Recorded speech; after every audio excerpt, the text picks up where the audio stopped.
It's a beautiful day outside, so I know that you're really committed to this work around inclusive teaching and inclusive learning environment. I know that you are, and I'm happy that you are, because I think as VCU being the most diverse university in the Commonwealth, and being very proud of that, seeing that as our hallmark, I know that it is important for us to understand what goes on in the classroom and how, when we bring diversity into the classroom, it changes the classroom dynamics.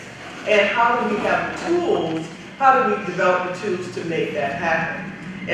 Is very important.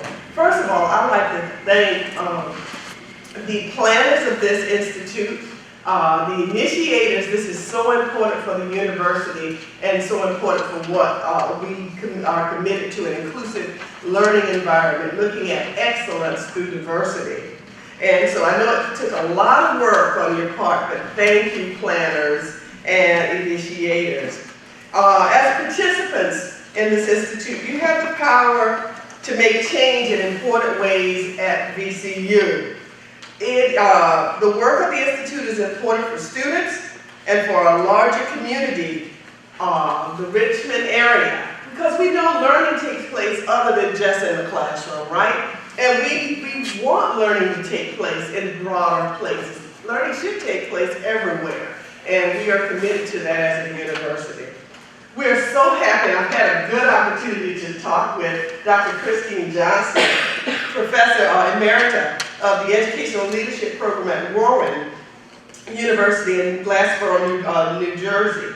She's the originator and lead researcher of the Let Me Learn process, and a former director of the Center for the Advancement of Learning at Warren University. We talked about some people we knew in common who left Rowan to become president at a university or college in New Hampshire, and has since returned back to, what do you call it, the Delaware River Valley area.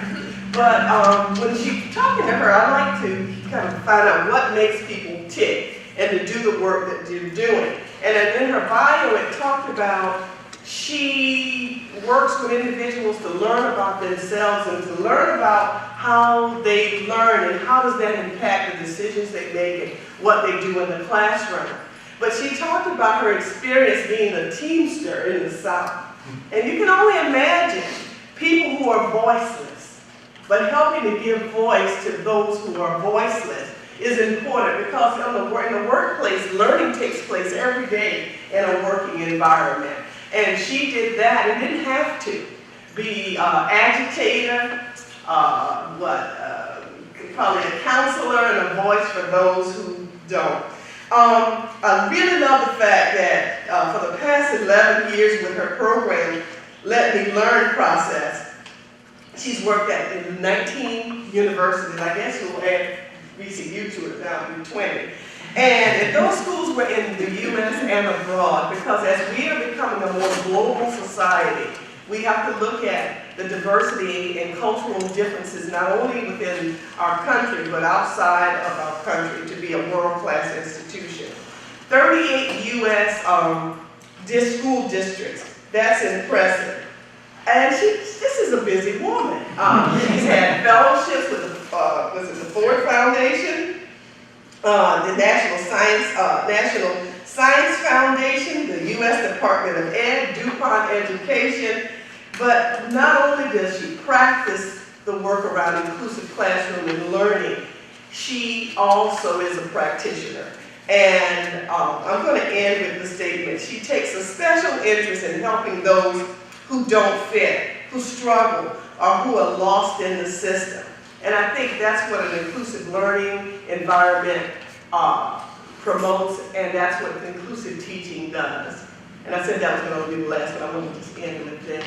On yesterday, I had, I guess, misfortune of talking to someone where a student felt that she was humiliated in the classroom by something that a guest speaker said. And so she emailed the professor and said, well, what did you do? And he said, well, I was on my way somewhere, so I didn't get to do anything. And I said, well, how was the student when she came back to class? And he said, I said, did she engage like she engaged before? No, she didn't. I said, so what do you do about it? Well, I asked some anybody else about the guest speaker? And they said, the guest speaker, no, I think he was fine. I said, but you know, one person's perception of what is humiliating or not humiliating is different from others. And I said, this is why the inclusive teaching process and what you're doing, Mary and others are doing is so important. So next year, I'm committed to making sure that we have a room full of people engaged in this process because these tools are important. So thank you.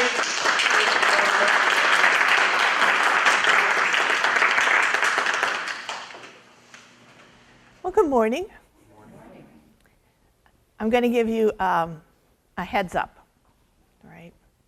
I'm passionate about what we're doing today, so I'm not going to make excuses for the fact that I don't necessarily keep in mind the breaks that we take and all of those things. You're just going to have to run this workshop, all right? You're going to have to make this institute fit your needs. Meanwhile, I'm going to be doing this thing that I really love and am deeply committed to, but also very concerned about. I hear what you were saying, and the issues of, I will just tell you that this is what my mother used to sing to me. She used to sing a little song that was, "You're a lonely little petunia in an onion patch." I never really understood that, like the little,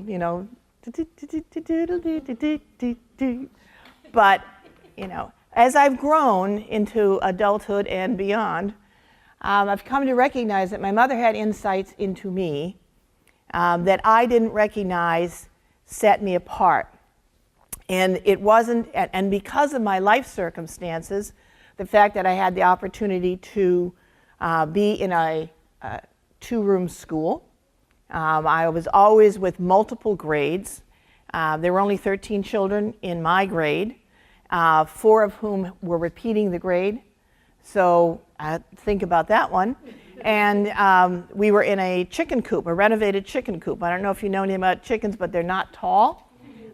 So the side of the building stood about this high, and the only place the teacher could stand was in the middle of the room. So she walked down the aisle. It was a woman. Her name was Mrs. Curry, Irma Curry.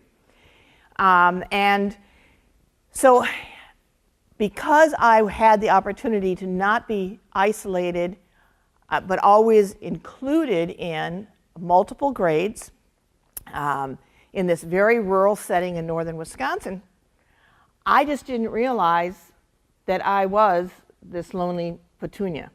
But as I got into situations which were more standardized, and I didn't fit that standardization, that definition, I began to recognize more and more, well, this is interesting.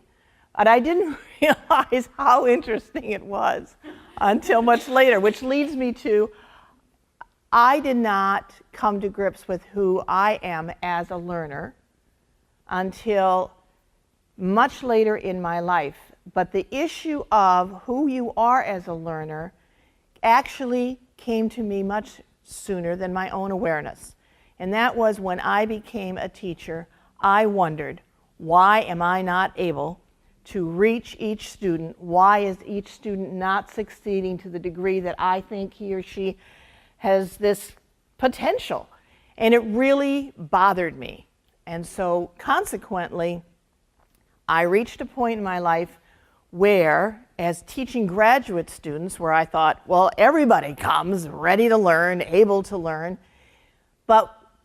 and they did. I mean, they did stuff. But then when I went out into the schools to see how they were using that stuff, I thought, how have we missed? Because they weren't using this stuff.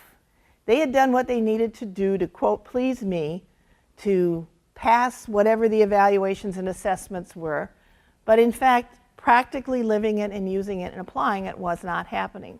And that was the first inkling of, wow, we've got to be doing, the royal we've got to be doing something different.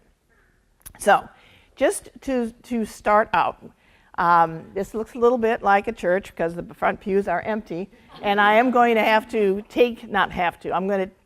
we're going to have a chance now to do what colors we have at what tables.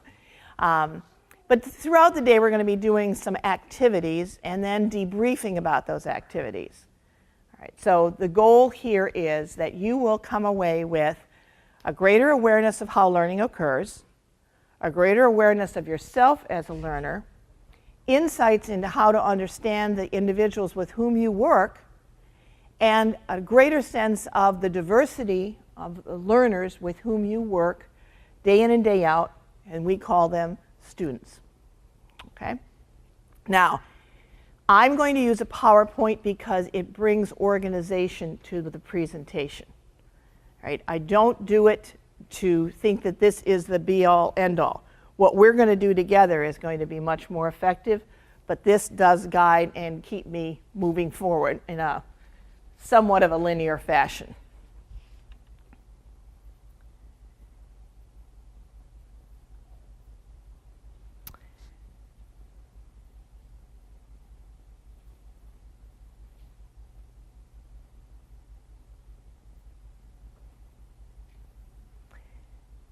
I think the last piece is the most important. We all experience learning, but what we don't always understand is how learning defines us.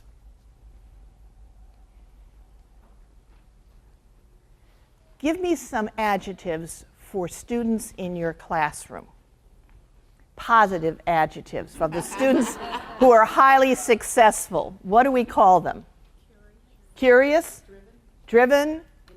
Engaged, passionate, creative. Yes, we value that.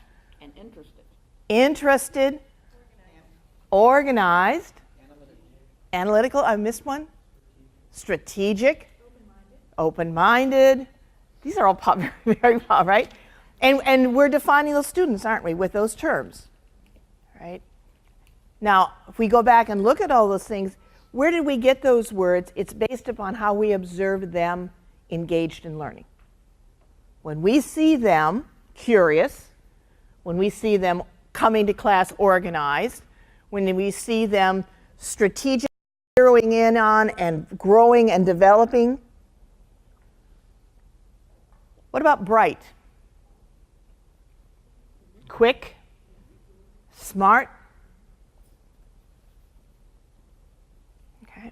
So what are the opposites? Slow. Bored. Disengaged. Okay, so you see. So the truth is that how we observe individuals learning defines them for us. Now, are our definitions always accurate? No. And you know what? I used to teach, this is scary now to admit this among writing arts folks, but I used to teach English in the high school. And I would, my prayer would always be, do not let me mess over a kid who has a lot going for him or her and I just don't recognize it, okay? Because that, to me, that would be like the greatest, sin that you could commit with a learner is not to recognize and not to value that individual. So years after I'd had a student in class, I'd open the newspaper and I would see the student getting an award. I would see the student having succeeded in doing this and this, and I would say, man, when I had that individual in my class, I didn't know the potential, the possibilities for that individual. My definition of what based on what I'd seen in class, really was much more limiting. And that was, again, an indictment. I felt indicted because I had defined that learner based upon what my expectations were. If the student didn't meet those expectations, then in fact, I had a different sense of them, and you know what I did? I just plain limited them. I put my own limitations on what their future was possibly going to hold. And so frequently, I was wrong. So how we perceive a learner really does define that individual for us.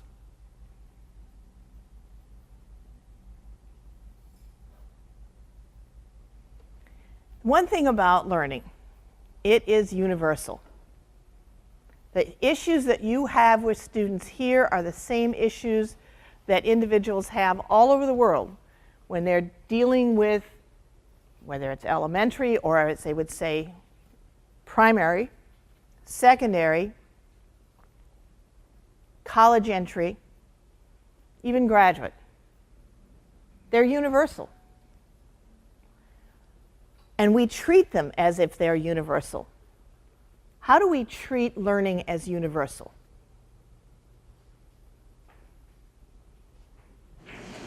Set curricula,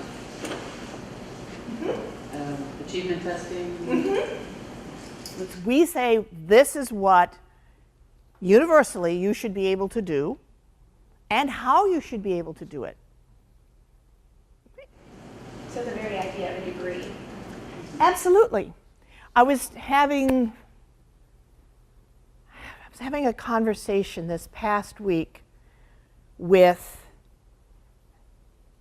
how neat it would be if you could take courses in different universities that would meet and put together this really comprehensive degree. Shoot, that's what the European Union does. European Union 10 years ago, maybe 15 years ago, with what's called the Bologna Agreement, and trust me, there were a lot of jokes about that one. But in fact, you can go to different universities in Europe to get a specific course or several courses that is going to enhance this overall understanding and, wow, what a neat idea. And on your diploma, all the universities are listed. So you don't get a diploma from just one. Pretty cool idea. That's how we define universal. But here's the other part of learning. It isn't just universal. It's highly personal. And that's where it's very difficult for us to take the diversity of the individuals coming to us and appreciate, at least, the diversity that's there, because it is so highly personal. Now, this just came to me yesterday after reading an NPR thing. NPR is doing this thing called Education as Revolution, or Education as Revolutionary. And they're asking for people to write in and call and talk about different aspects of that issue.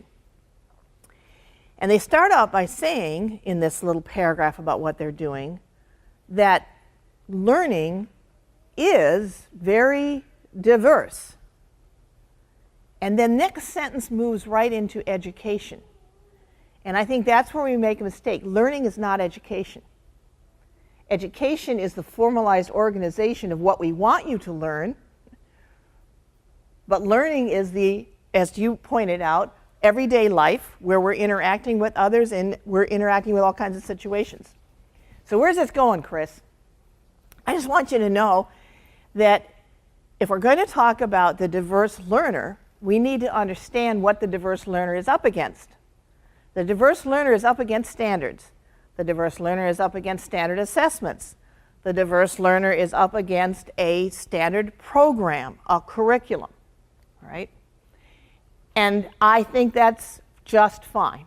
I'm not going to argue against that. I think education, as organized, is great. Keep in mind who's coming to take part in that, and that is groups of diverse learners. So how can you bring those two pieces together? Well, I'm going to suggest that the only way to do it that really makes it work is if the learner, him or herself, understands who he or she is as a learner and can make that work for him or her. I do not believe that it's your responsibility to try to offer a program that meets every aspect of every learner's needs. But I do think it's your responsibility to help individuals come to grips with who they are in that highly personalized learning, and to make that work for them. Make August, you're welcome to stay. Because we're starting with you. We are. So just so we have a sense of that, there's this education system, right? And we've built it so that we can have lots of people participate in formalized learning. And the only way to do that is to have some structure. But into it, we're bringing this great diversity of individuals and how they learn. So the next piece is, well, how are you going to define learning?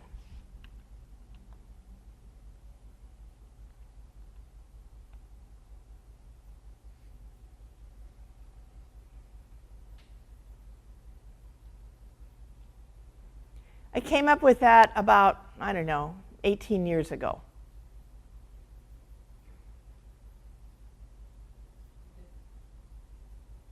Taking in the world around you, making sense of it so you can respond appropriately. So let's start with little Gus, right?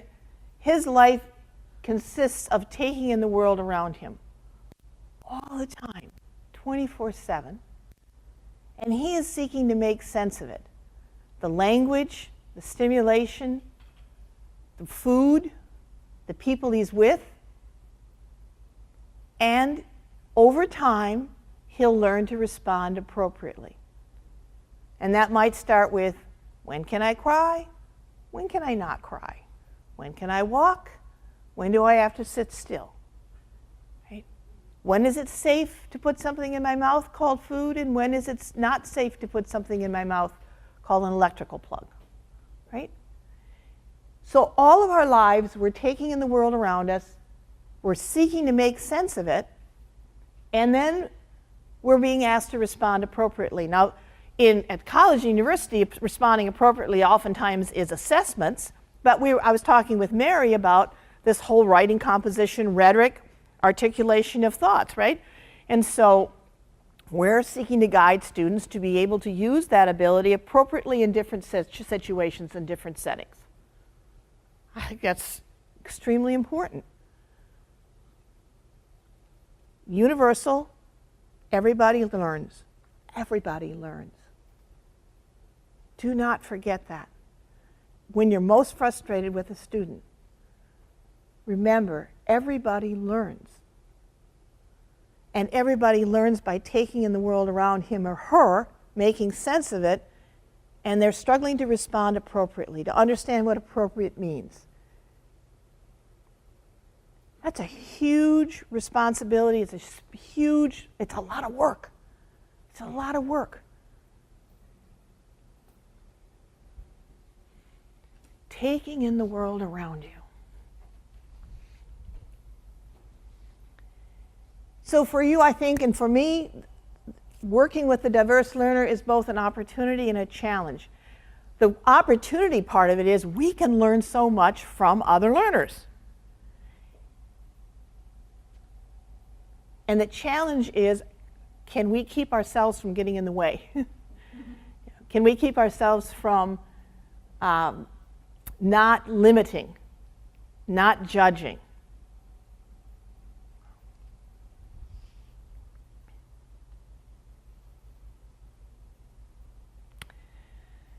So what I'd like you to do is to, it's a little hard with the configuration here, but I want you to talk with each other and quickly make decisions on these statements. These are statements students have made about their instructors. There's nothing that's going to be unique about these statements, all right? So what I'd like you to do is to, when I read it, I'd like you to decide, is this something you've heard, all right, before, or is it something you might have said? All right, I just want you to connect. How many of you can connect with these statements made by students about instructors' behaviors? Tells me to do an assignment with no directions or an example. Right? Now, is that frustrating for you? For how many of you is it frustrating? For how many of you is that just fine? Just what? Just fine. Okay, great. Gave one-on-one help. How many of you have heard students who want that? How many of you would want one-on-one help? Okay, how many of you can forego one-on-one help? So just look around, folks. I want you to see that your colleagues are raising their hands for different parts of this, all right? This is not one uniform thing. I want you to get a sense of the diverse learners we have here.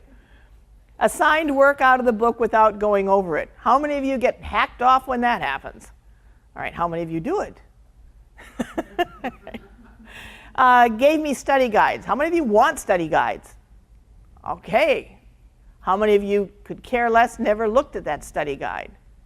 How many of you provide study guides? Provided hands-on examples. Okay. Lectured without visuals, samples, cases, notes, or speaking on own opinions. I had an instructor, and this is what he did. He stood about a foot away from the board with a piece of chalk in his hand, and he wrote, and he spoke. And if you turned around, everybody in the room was leaning forward, like if I'm just 2 inches closer, I'm going to actually be able to hear him better, and I might actually be able to see this absolutely minute writing that he was putting on the board. All right, his name was Dr. Haig. Obviously, I remember him for many, many years. I think there was some method in his madness, but it was madness. Yeah. Oh, and he would tell jokes and laugh at them, but he never turned around. He just, he would say, you know, the Johnson County Cattle War, and then those cattle, and then the sheep, and then he just keep, what? Did not encourage questions during a lecture.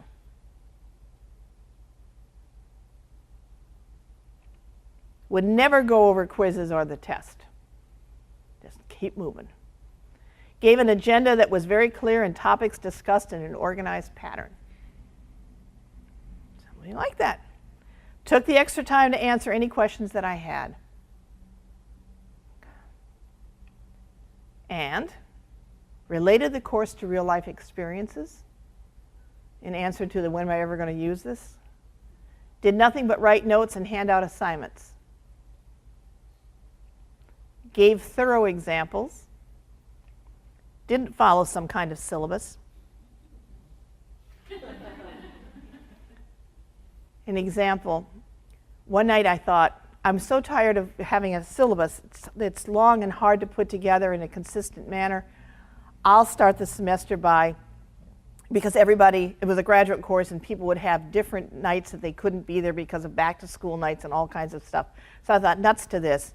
So I said to the group, let's build our syllabus together. I only did it once. And I brought the syllabus in the next week because that did not go. Provided real-life experiences for topics being discussed so that we could see the importance or value of whatever was being discussed. Gave me choices and options. Had open discussions rather than busy work with handouts. It's a little judgmental there. Made you feel stupid when you asked questions. Use PowerPoint so that we can see what he is lecturing on. There are a lot of male references here. Explain any wrong answers or difficult questions. Now, those are statements made by students. You can see some diversity by the basis of the questions they asked. Now we're going to look at some diversity here in this room. You have a piece of paper in front of you. And what you're to do, you have 3 minutes to make a triorama of where you learn best. Can you tell us what that means? There will be no further instructions provided, and you may not ask questions concerning the assignment. And the timing starts now. Now, the only thing I can say is I do have some different color pens and pencils here.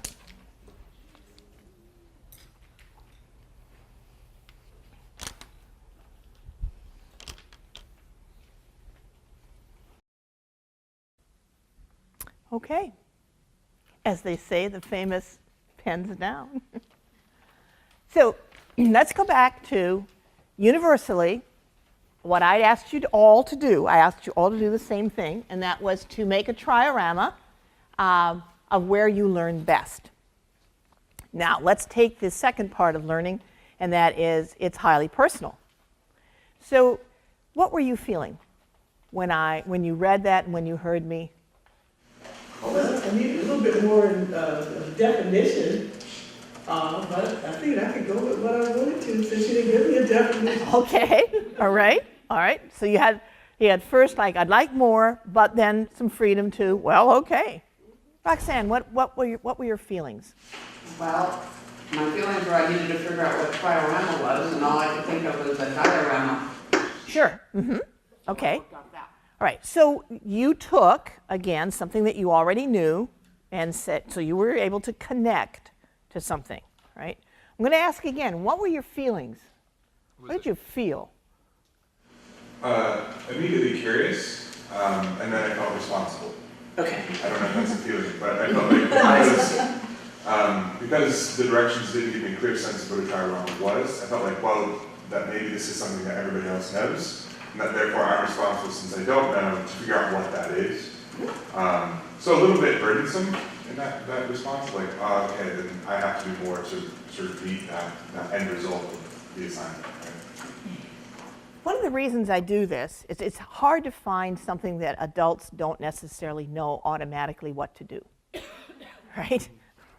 So it's not easy to come up with something that pulls at each of you as learners. Anyone here who just wanted to give up and say, I don't know what this is, and thanks, Ashley, for your honesty. I love it. All right. And then I don't know your Patty. Okay. Anyone else who thought, oh, I'm going to give it a go? Did anyone get frustrated while you were seeking to do this? Okay. How many of you felt you succeeded? Okay. Well, let me put that to rest. None of you did. No, but see, I know. Okay, so your name is? My name is Leslie. So Leslie, I watched Leslie. Leslie has something going. Sarah has something going, all right? Triorama, the triorama is a three-dimensional figure, all right? So that's the first thing. But the second part of this is of where you learn best, right? Most of you were able to say, okay, I can grasp a hold of that and put something down. So we're going to now together each make a triorama with a flat piece of paper. And I like this exercise particularly because even engineering students do not get this. All right. So you take your piece of paper and you're going to fold it so that it will make a square. So this is an 8.5 by 11. Oh, no, you can take the one that we have lots of paper, so you have a choice. All right? So this is what you've done. You've folded it like this now, so then you have this little tail left over. All right, so you need to do something with the tail. You can fold it and then tear it off. I find that actually the cleanest and neatest way of doing it. So, well, you could make a butterfly.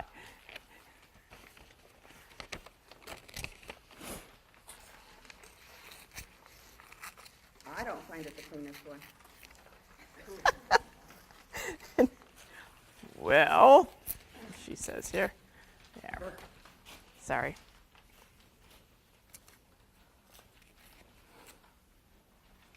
So now you have a square. Huh? Now, the person who taught me to do this was actually our dean of the College of Engineering. But she said to me, if you just watch what I do and do it, right? And we can do that. That's called imitation, but it does not mean understanding. I did this for 1.5 years with people before someone said, you have no idea what you're doing to you. And I said, no, I really don't. But Diane taught me to do this, and so It works every time if I just do what she does. That's pretty much the way I learned mathematics. All right, I just did what I was shown to do, follow the steps, and would come up with an answer. But I never understood it. So this is the other part of learning. You can take in the world around you and imitate what you're seeing, or you can understand it. I have found that it's more helpful to understand because then I can transfer it to other situations. Okay. So if you fold this, so you now have this, right? You have the one crease in it. Now what you want to do is fold it the other way and crease it that way.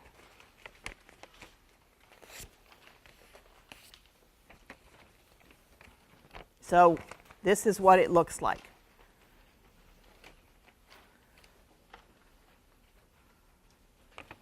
Now, when you hear the word triorama, what do you know with almost certainty? There's three of something, right? The good old Greek, the three, all right. Forget the orama part of it, and let's just stick with the three. How many triangles do you have now on your square? You have 4, but this is a triorama. So what we're going to do is get rid of one of those triangles, and we will then have 3. And when we get rid of one of those triangles, we will also have a 3-dimensional figure. Okay. Now, how to get rid of that? Well, you can fold it, all right, and get rid of it that way. So,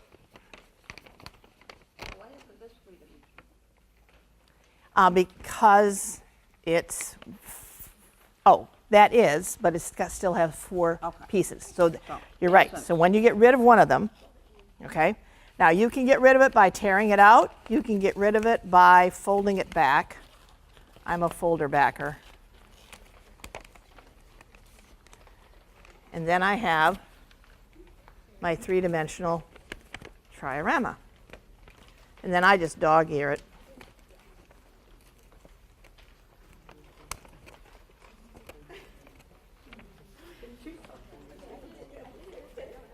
There you go. Yeah, but just, what you want to do is get the fold on the outside. Mm-hmm.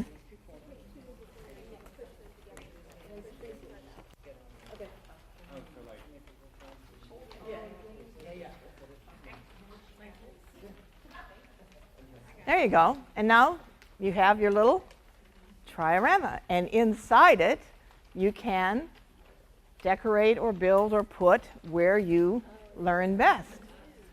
Okay? My original work. Well, there you go. It still worked out. That's even better. What's interesting with my interpretation of this, I did do it. I drew it. I didn't make it. Make it, wow. I did the same thing. So- I drew a triangle. Did you? Okay. Mm-hmm. And you, right, no, and I saw you doing that. So she has a duorama. That's pretty good. It is.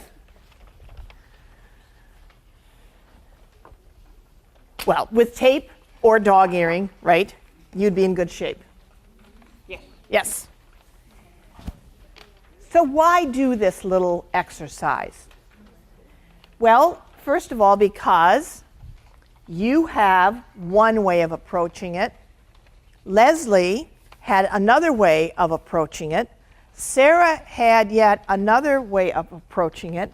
And some of you actually drew it, and I didn't come around to see that you had drawn this figure, but hadn't taken that flat piece of paper to make the figure, actually construct the figure. So, should I give partial credit? This is what teachers land up with all the time, right? My point here is simply that each of you made an effort, all right? You all saw the same words. You heard me speak them. You all heard my responses to, could I have more information? All right? How many of you were successful? That is, you actually developed a three-dimensional figure that we would call a triorama. You had a 3-panel, right?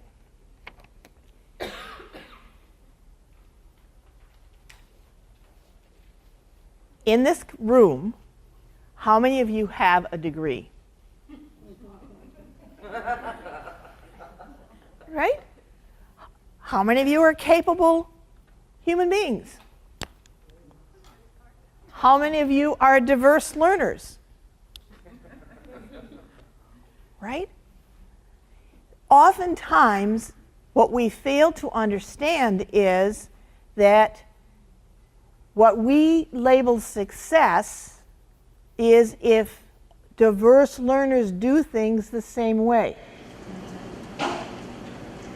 This is my first day with you all. I'm only here for your talk, but I'm wondering, have you defined diverse learner?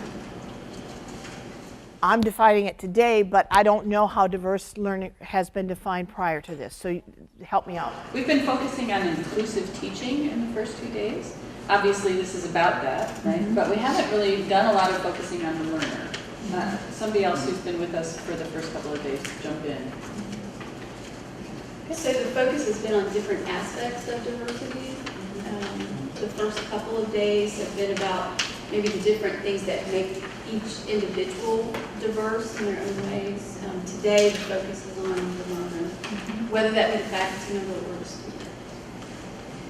So we haven't, I think we've intentionally not tried to define it because we want to be as broad as possible, taking as many viewpoints as possible. Leslie, do you have a definition you want to offer?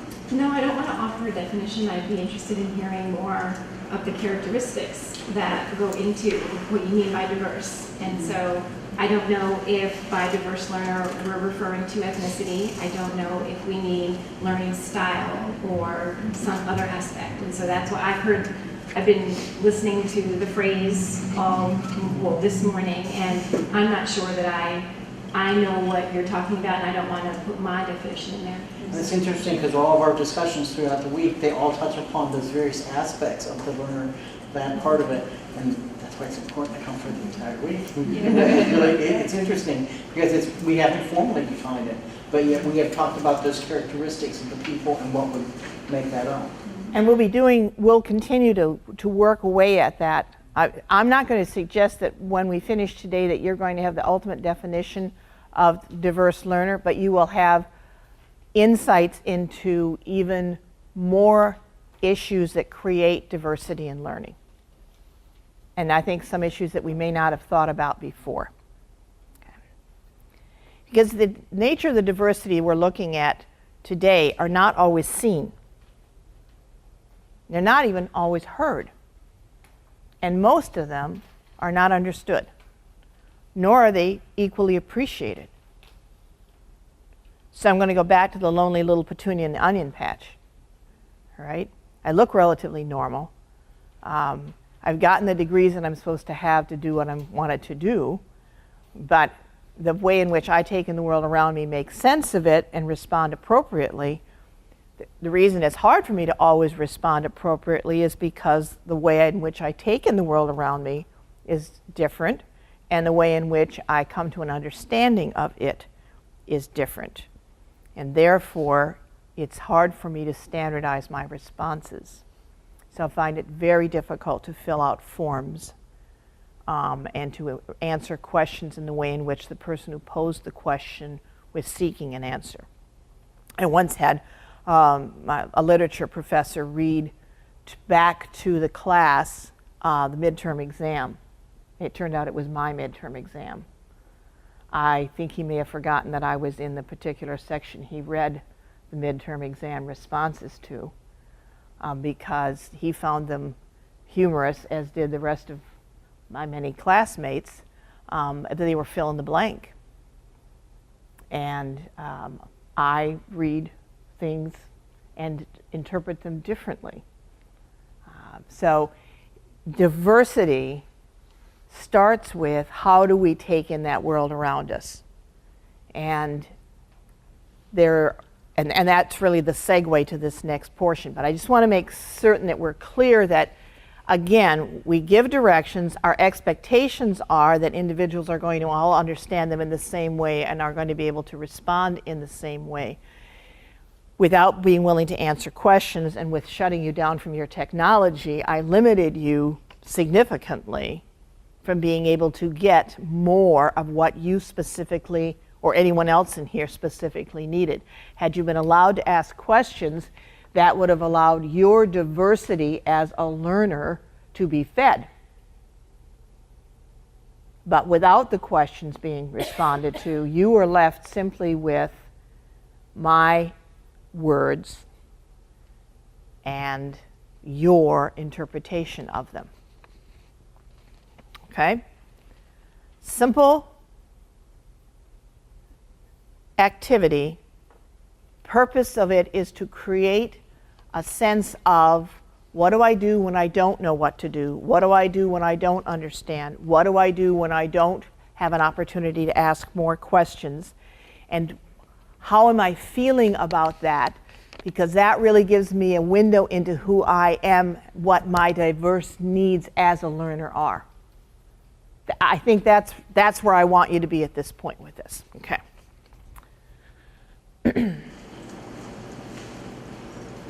I think what made me feel safe in that is that we were all not in the net. If I had gotten that assignment in isolation and not felt the safety of like, hey, we're all confused together. That comforting. So it allowed me to do whatever I wanted because everybody else was too. So I think We're getting confused together a lot. there's safety in that. So now the next piece of this is the science. And what's going to roll out here takes about 18 seconds, but it really reflects 20 years of work. And it's not just my work. It's working with about 50 individuals over the course of this time, building on the science that we had, correcting the science that was not correct, and still being open to the fact that this is not the end of our journey in understanding how we learn. But it does help, and it helps us, where we are now, helps us have a start to understand the diversity. So I'm just going to let it roll out, and then we'll talk about it.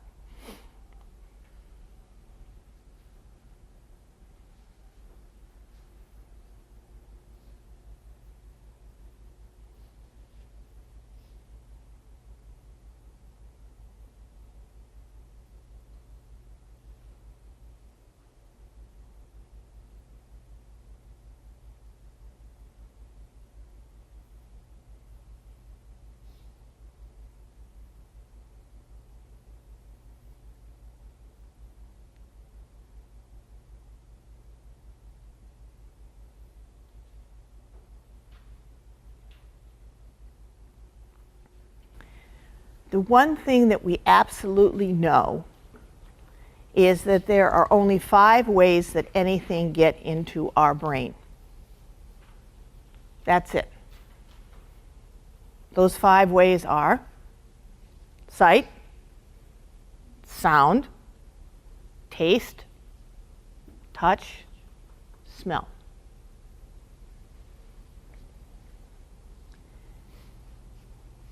You teach writing? Okay. Your first name? Thad. Thad. Okay, Thad, I'm going to put you on the... Okay. Okay. So,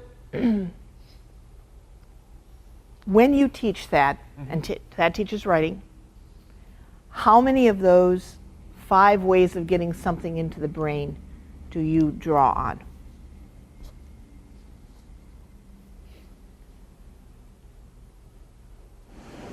Definitely 3. And the 2 that I would give out are taste and smell as like regular aspects of us. Right. But they do show up in certain parts. But sight, touch, and sound. Somebody else. Someone else who teaches. I have actually, because sometimes I'm presenting things that are controversial, when I'm giving presentations, I actually will take in a aromatherapy type, machine type thing and have it going so that it's a relaxing, soothing environment. So I include it, but don't necessarily tell anybody about it. But I use it in that way to relax people. Do they notice? People will ask me, people ask me, they'll come out during break and say, this room smells so wonderful, it's lavender or something. And I said, oh yeah, I brought an aroma machine over here. And then I will change for the second half, I'll change the aroma machine. What do you do? I do LGBTQ presentations, lesbian, gay, bisexual, and so sometimes that can be very challenging. People are sensitive, especially if they don't want to be there. So I try to use something unconventional to relax. That's wonderful. Have you experienced anyone who's not relaxed by the scents? Yes, yeah. There are some people who are sensitive to the smell, and I did have somebody who was asking people around, like, are you wearing a certain type of perfume? It's irritating. It's irritating. Excuse me, you don't use New Age music in the background? No, I am not. No. Teaching yoga. So all of this is to say that typically none of us, unless you are probably, unless maybe a home ec teacher, or do we call it now consumer affairs, but yeah. But ordinarily, we don't have the opportunity to draw on everyone's five senses.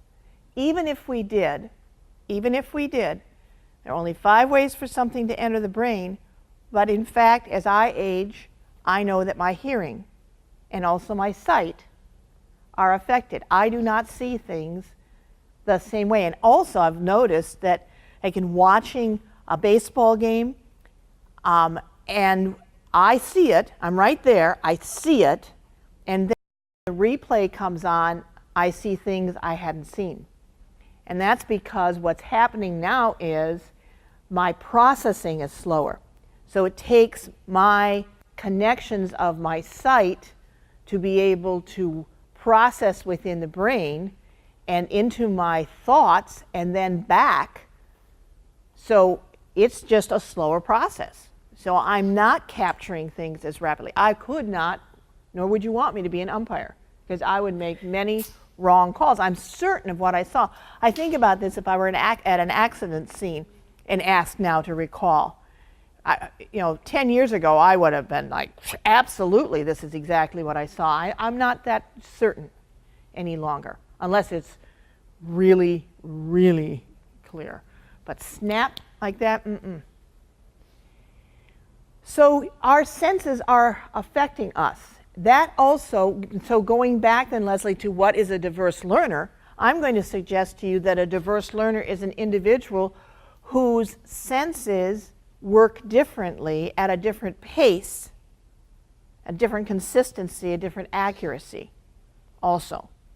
So that we may think we heard someone say something that in fact they didn't say. And in fact, sometimes I don't get the nt and get the do instead of the don't part. I miss that last portion of a word. So it's important to understand that while we're in the same room hearing the same words, we are not taking them all in this to the same degree of accuracy. All right? Now, what's the number one thing that's happening in your classrooms working with students that keeps that causes that even more so, other than just aging or not having full sight, full hearing? What other things are going on in your students' lives, your learners' lives, that keep them from having the full use of their senses? Distractions and? Right, absolutely, absolutely. So their stimulus is coming at them from multiple directions. And while we talk about multitasking, I'm going to tell you this one straight out. Right now, as far as we know, the brain does not multitask. It takes it, what's in the queue, one at a time. Now, it might do it rapidly, but in fact, it's one at a time, folks. So for all those who are driving and texting, right, and taking the lives of others, it's because you cannot attend to 2 things. The whole issue of attention, and by the way, frequently we learn more about brain science when we're at war than when we're at peace. And all that we know right now about attention is coming from individuals coming back from the wars and being tested so that we understand as we go out to seek to have our soldiers attend to what is going on around them. There are basically three things that go on. One is a beam that causes you to focus and be able to see clearly what's transpiring. The second is a juggler who off at the side of you is juggling. And those balls are in the air, but you don't know exactly where. So you've got to focus and you've got this juggling because as they walk through villages, people are doing things. Motion is taking place. And you are to be watching carefully but not ignoring the juggler. And then you have this sense called the yellow blinking light, the caution. And whether it's a sixth sense or whatever you want to call it, you need to know what your caution is. When you feel the hairs on your back of your neck, when there's something that's not quite awry, or quite right, and something's awry. So they actually teach military to attend to all three of these experiences, and those are all sensory experiences. Now, even with that, no one is able to do it perfectly all the time. But just to help you understand, just that very first portion of taking in the world around you is so dependent upon physiologically how well these things are functioning for you. And then, once they're in the brain, how much is the brain trying to cope with, and how well are those processing? Have you had rest? Have you had a concussion? Have you had the right nutrition? All of those things affect the mechanical operations of the brain. All of that creates a diverse learner. If you had breakfast, if you've had nutrition, if you've had rest, if you have had some kind of brain damage or concussion. So the diverse learners are multiplied exponentially just on the basis of the physiology. Now we're going to add this next piece. This is the thing that we contribute, Let Me Learn contributes, and that's understanding that there is a difference between the brain and the mind. We don't contribute that either. That's well established by other science. But what we contribute is what goes on in that brain-mind interface. Because between the stimuli coming into the brain and the mind working with these symbols, that's what happens with the mind. The thing that makes us human is that we have a mind, a consciousness that translates all of that stimuli into symbols, letters, numbers, braille, signing, musical notes, thousands and thousands of symbols. Now, I'm not even going to touch the memory issue because memory is another whole piece of this. And memory is different at different points in our lives. Diverse learners are those individuals with whom you interact who are taking in the world around them and have all this going on to make it different for them. And we want them to come out with the right answer performed in the right way consistently. It's these filters that keep the stimuli from moving from the brain to the mind in the form in which it actually was taken in. That's the part that we work with. And why? Because I can't change your hearing, I can't change your sight. I can't give you more rest, I can't take those meds away from you. You know, I can't do all of those things, but the one thing I can do is help you work with these filters of yours. That is something we can consciously work on to make those filters more open or to close them so that you're not getting gushed with stimuli and overwhelmed by it. Because that is one thing that happens to the mind. the mind can become overwhelmed. Here's a little learning piece. Universities, schools don't want to hear this too much, but how long is a typical class period? Depending on the nature of the class, it's either 50 minutes or an hour and 15 or 2 hours and 40. Okay, so the 2 hours and 40 honestly is the best bet. The 50 is a harder bet. And the reason is because when we take these things in, it takes a while for us to process and incubate and revisit. And if you go from a 50-minute class to another 50-minute class, the processing hasn't taken place. Isn't this also dependent on subject matter though? Because a lot of language acquisition theory suggests that the duration of the class is not as important as the repetition of the class. So you have 50 minutes or you have 45 minutes or an hour and 15 minutes. It doesn't really matter as much as long as you have class Monday, Tuesday, Wednesday, Thursday, Friday. But if you can have it so that the classes follow up, that actually is best. Because what we find there is the processing, we anticipate there will be interference. And so you sort of think of it as taking 2 steps forward, 1 step back every day. And then the process of the days repeat. So you're doing this chunking, Yeah. and you are connecting the chunking, all right, without full repetition, but you are helping the individual, and you're doing that with intention, which is really a very helpful learning, Right, yeah. right? What happens is if you go from this class and now you're going into a class that's very different in subject matter, you're right, and asks you to be using your learning processes differently to absorb something. Because I often think like in a 2 hour and 40-minute class, you've saturated students with so much by hour 2 that the last 40 minutes you might as well not be here. I think that you've given so much, right? Right. Or you have them use it in a different way. So when I experimented a lot with this. I had the graduate students would be coming from a busy work day, and they would have been fighting traffic to get to class, and then fighting in the parking lot, and then trying to get a cup of coffee or something, and they finally land up in my class. And I would say to them, let's take the first 20 minutes. I'm going to be here. We can work one-on-one.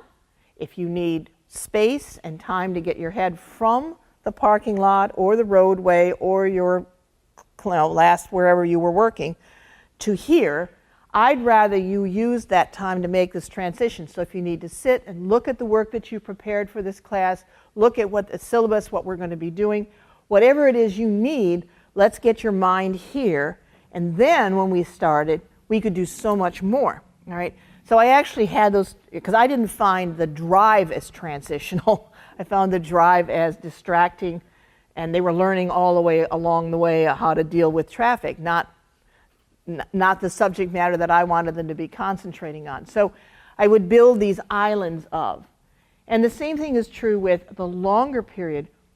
The public schools have gone to using longer class periods, but in fact, they don't use them wisely. They don't keep in mind how learning works, and therefore.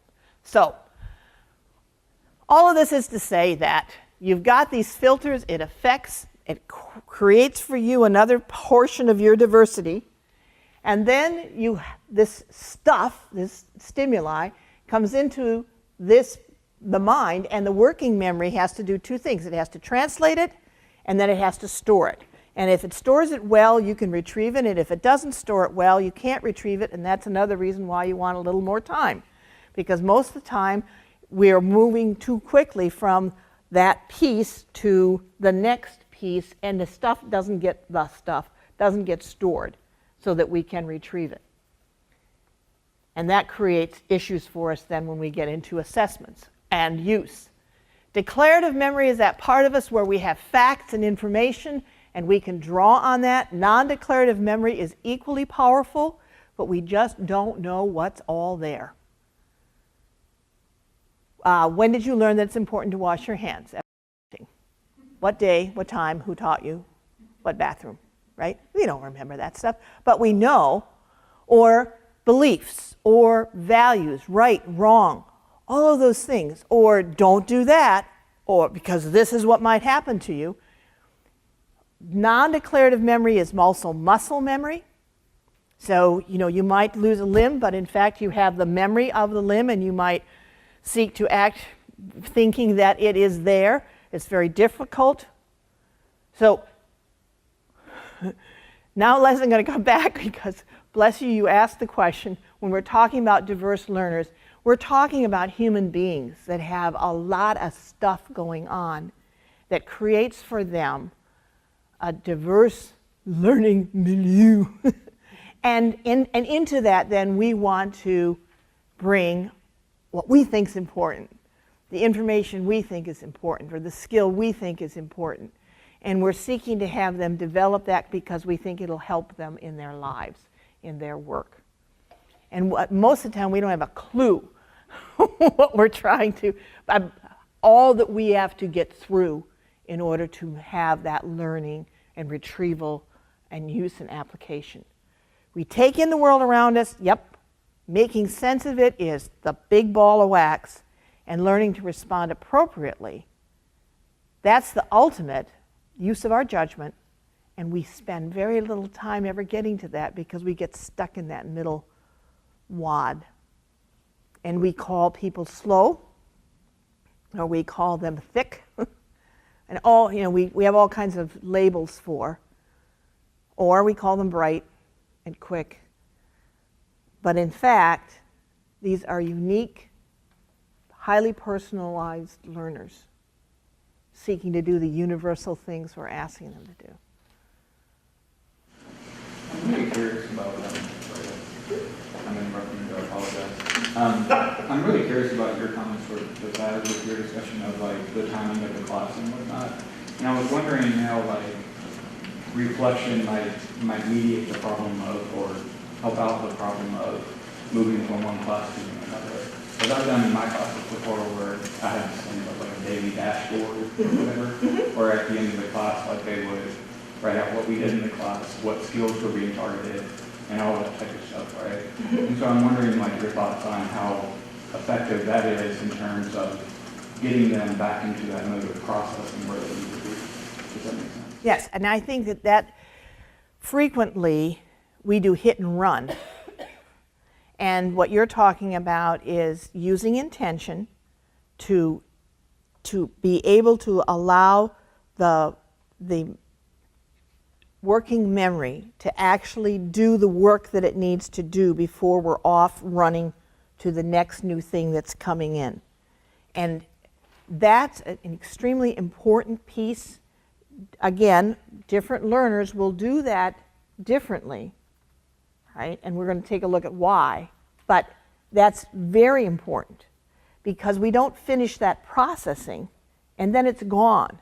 It's very hard to get that back. And when students are actually trying to do the work of the course to prepare for the next, and they know that you did something in class about this, but they don't have it because it didn't get to incubate, because it didn't get beyond just what I'm going to call the cheap memory, into the declarative memory. So really embedding that and being able to retrieve it, that's extremely important. And again, the other thing that happens is when they leave class, the cells, all the other stimuli that are already coming in and impeding the processing, the deep learning, we actually use that word, the deep learning, the critical thinking, having time to do the critical thinking. All of that is a part of that processing. So we either build it in and teach them how to build it in when we're not there, all right, or it is gone, it evaporates. I think of the memory, I like to use a tinker toy. The more connections you have, more spokes that you have running into a hub that you want to remember, the more, the better off you're going to be. So you might not be able to retrieve it this route, but you can go through this hub to this hub and then up to. And oftentimes, at this point in my life, I use that process because my memory no longer has things at the fingertips. but I can remember the person I was speaking to, and then, where were we, and then what was the topic we were talking about. Oh yeah, and I'm getting closer and closer to the actual piece that I'm trying to retrieve. Okay. So what you bring up is an important piece, and we don't think of it as instruction. That's one of the issues. And so therefore we don't build it in as a learning component. But it is really a vital learning component. So one thing that has fascinated me through reading about learning is the sense that I get from different readings that not just the retrieval process, but the depositing and archiving process could be going through a variety of circuitous pathways, so that if we're planning on direct instruction and we think if I want to teach this skill, I will design a unit about this skill, and we will all practice the skill, and then that skill will get archived as labeled as that skill.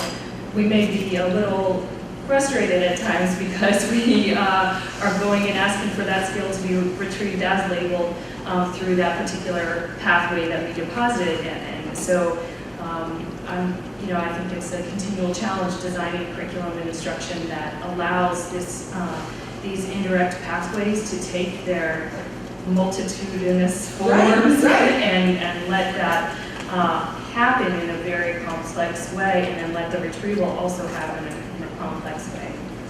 Right. And again, for each learner, the routing is going to be different because we scaffold based on experiences we've had outside of the classroom, inside the classroom, what life has taught us.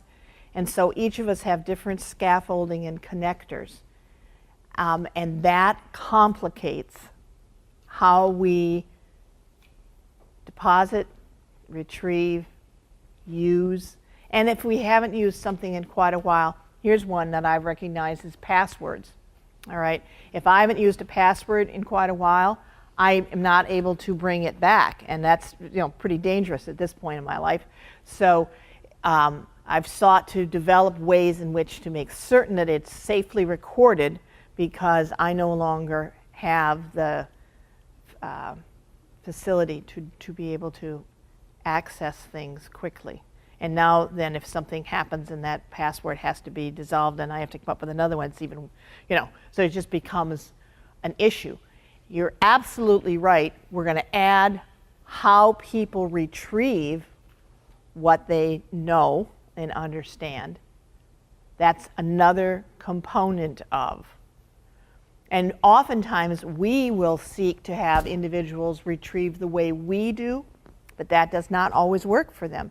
That's why study skills really is not effective and hasn't been effective, because my study skills work for me, but they won't necessarily work for Thad. They won't necessarily work for Anna. They won't necessarily work for Amy. And so students become frustrated when they're using your way of doing things. That's what the whole issue about Let Me Learn is for you to develop your own way of retrieving and acknowledging that this is the way you embed and retrieve information, and being able to do it with intention. Intention, Sarah and I were talking last night, intention is when you take control of the learning process rather than letting someone else try to have you use their learning process. All right, we're close but no cigar. Inside each one of those filters, we have thoughts, feelings, and we take action. Extremely important to understand. You have your own tools, your own pace, whether you like to work with others or work alone. You have feelings about yourself as a learner. And I'll tell you, those feelings are formed so early on that when we try to do what we call remedial skills, the remediation that needs to take place is our own self-image of ourselves as learners. That's really where we need to start, because so many, by the time, if you're third year in school, you've decided whether you're a learner or a loser. And you've based that on what other people have said to you, based upon grades, based upon your observation of other students, based upon whether you're in a Bluebird group, whether you're in the whatever group, right? No one has to tell you these things. We as human beings figure this stuff out, and we carry it around inside of us. So the issue, when I'm dealing with 17 and 18-year-olds and talk with them about learning processes and how they can make theirs work, their first thing is, well, why not? Didn't anyone ever talk with me about this before now? Well, part of the reason is because people don't believe that young children can understand this. I mean, I can take you into classrooms where children can talk to you about who they are as learners, and they're able easily to talk to you about where their feelings come from when it comes to learning and sense of self-awareness.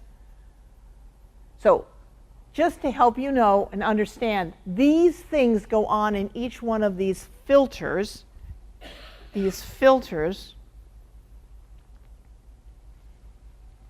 that affect what stimuli get through from your brain to your mind.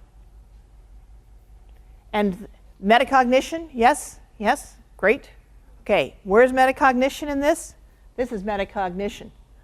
You can redirect your learning behaviors because you understand what you're processing and how you're processing it. All right, 2 things. We're going to take this break because I know we're supposed to. And 2, when you come back, you're going to have a learning inventory on your desks. I want you to complete the learning inventory because we're going to find out more about the diverse learners in this room. Before we break, can I ask you to Sure. define SPTR? Yes, those are okay, and that's what we're going to be collecting information about. That's sequence, precision, technical reasoning, and confluence. All right, and we're going to see the degree to which you use those. That's the inventory that you're going to be taking. And then how those interact with one another within you, and how the thoughts, feelings, and actions inside each one of those interact. Okay? Before we leave, what Leslie was talking about diversity and learn, because when I think of diversity, I think when I go into a room, I'm like, oh, what a pleasant variety of people we have. But could be in a room that looks pleasantly diverse, but I could be in the same room with everybody who only knows how to play a banjo or something because of their learn. So no matter where you come from, the diversity of whatever your learning pattern is, right? Is that what we're, Yep. And so therefore, when we go to teach playing the banjo, and we have people who all have musical talent, why will they not all learn to play the banjo the same way? And it's because of their learning processes, which we don't see until we see why they're not doing things the way we thought we gave them instructions to do, and they're not, so. I'm going to give you the inventory. It will take you about 15 minutes to complete it, and then I'm going to ask the folks who are here that know it to walk around and help get these things scored as quickly as possible. All right? Now, how long is our break? 15 minutes. 15 minutes? Okay.